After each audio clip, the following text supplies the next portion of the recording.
Today, we're going to analyze this stock and see whether right now is a good time to invest in the company for the long term. First, let's see if there's a good business behind the stock.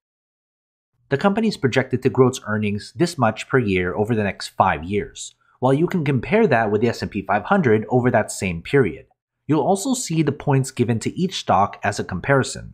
When it comes to profit margins, the company gets this much out of its business, while the 500 companies of the S&P get this much, which correspond with the points awarded. I like companies that pay out a dividend. Dividends are the only thing separating a true investment from pure speculation. We can compare here which pays a higher dividend and the points given to each. As it relates to the dividend, we want to know how much is being paid out to shareholders. The lower the payout, the more is being reinvested. Here's the payout ratios for the company and the S&P 500, along with the points. Cash and cash equivalent is a basic measure of cash available for payouts, reinvestments, and acquisitions. This metric benefits larger companies since they often command a higher economic value. Here's the cash held by the company and the S&P 500, along with the points awarded. Effectiveness is basically when you add the returns on assets, equity, and invested capital, telling us the effectiveness of the business. Here's the company and the S&P 500's effectiveness, along with the points given. How good is an investment if it never goes up? Looking at the past relevant years, we can see the compounded annual growth rates of the company and the S&P 500, along with the points that go with such appreciation.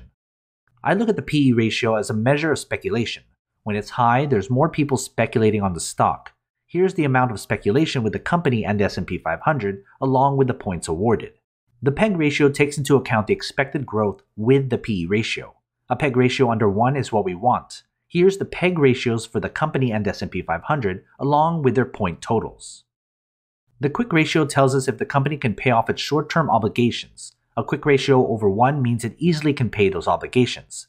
Here's the company and S&P 500's quick ratios, as well as the points given. While many investors look for a higher 200-day simple moving average, I look for one that's lower because it means more value.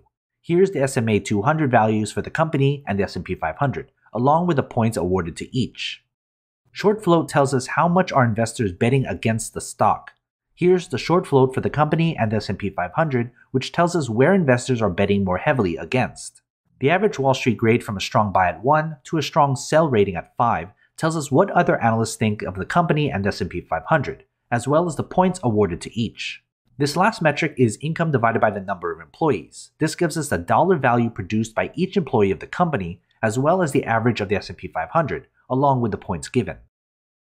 Adding everything together, we can divide the total points by the maximum points available, which is 70. That gives us the business grade for the company as well as the S&P 500 as a comparison. We want the business grade to be above 50, but more importantly, above the market. But of course, we can't forget about the fair price and whether it's the right time to buy the stock. I use a discounted cash flow model taking into account a 10% margin of safety. That translates into the company's fair price and how many percentage points above or below its current stock price is.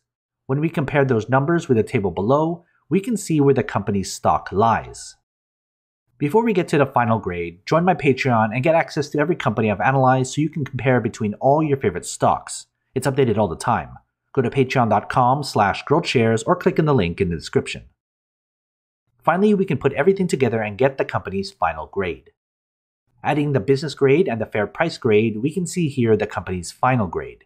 Anything less than 50 means it's not a good long-term investment. A final grade above 50 means it would make a good long-term investment if you bought the stock right now. So what are your thoughts? Are you going to invest? If you do, invest wisely, and as always, take care of your money.